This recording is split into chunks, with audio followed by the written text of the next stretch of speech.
So, here we go with some more positive news. So, it appears that maybe some of us have had a positive influence on Mr. Trump, letting him know that putting tariffs on China on phones, laptops, and electronics, which can affect the next generation of consoles that are being developed now and would then cost these companies huge amounts of money, right? And thus cost us more money, and then we would have less money to spend on other things in the economy, which then drives the economy forward. it's a it's pretty simple, Mr. Trump. I mean, I didn't see Tucker Carlson talking about it, so I wonder where Trump got this kind of thought in his brain. I guess I don't know, but good man. See, he he may do things a little direct, but he gets around to the right thing once in a while. We somehow these him and China got to come to the realization. Listen, they're two huge economies. Okay, they got a little bit of ideology differences, but they both like to make a buck. There's no reason why two guys walking down the street can't, say, hey, you're going to get bigger and I'm not, but as big, going to get as big. But along the way, we don't have to fight and argue about it, and me, while I'm bigger than you, beat you up a little. It's too confrontational. It leads nowhere good. So the good thing here is, as I'm reading this, let me just have a look. I'll just get into here. So the 10% on these tariffs, he's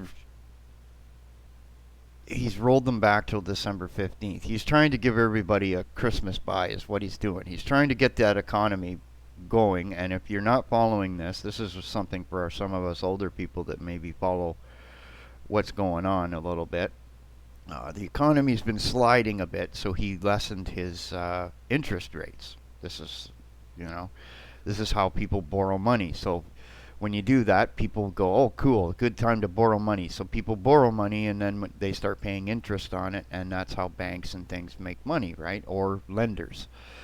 And it's like creating money out of thin air. But anyway, that's how the economy is kind of driven. And shareholders like it because then companies it's cheaper for them to get a loan, to do a deal, to then make some more business, which then can create some more money, etc. What this is about is directly saying, hey, he's giving me, and that's a good thing. For me, I need a graphics card, right? I might even need a new CPU, and because I do a lot of the 3D stuff, okay? One of the things I may look at is a motherboard, a CPU, and a graphics card. These things would all fall under that tariff, okay? Because bits and pieces of them are made in China, and it's like I explained, goes into China, comes out of China. Something gets added onto that part, and then it gets assembled. That's doubling of the tariff. By the time they're done, that 10% could be 40 or 50%, right? So what China's done is it's shipped it off to Vietnam and countries right directly around it, and the companies are controlled by China, so China's making the money, and the idea of this tariff was to bring business back to the U.S., and it's not working. Okay?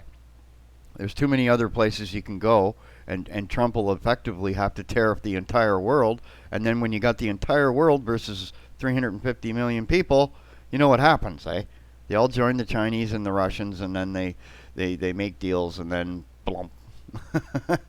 And the real kicker was the other news the other day was that all of this is starting to slow down Germany, which is the European thing.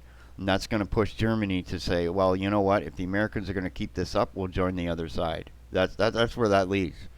You don't want that. Okay. Anyway, just some more stuff, though. Some good news on the next generation console stuff and hardware that the rest of us need. Thank you, Trump. Maybe by then you can extend that a little longer so I can save up and get something really cool.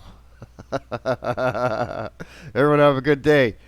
Mixing it up with some this and that stuff.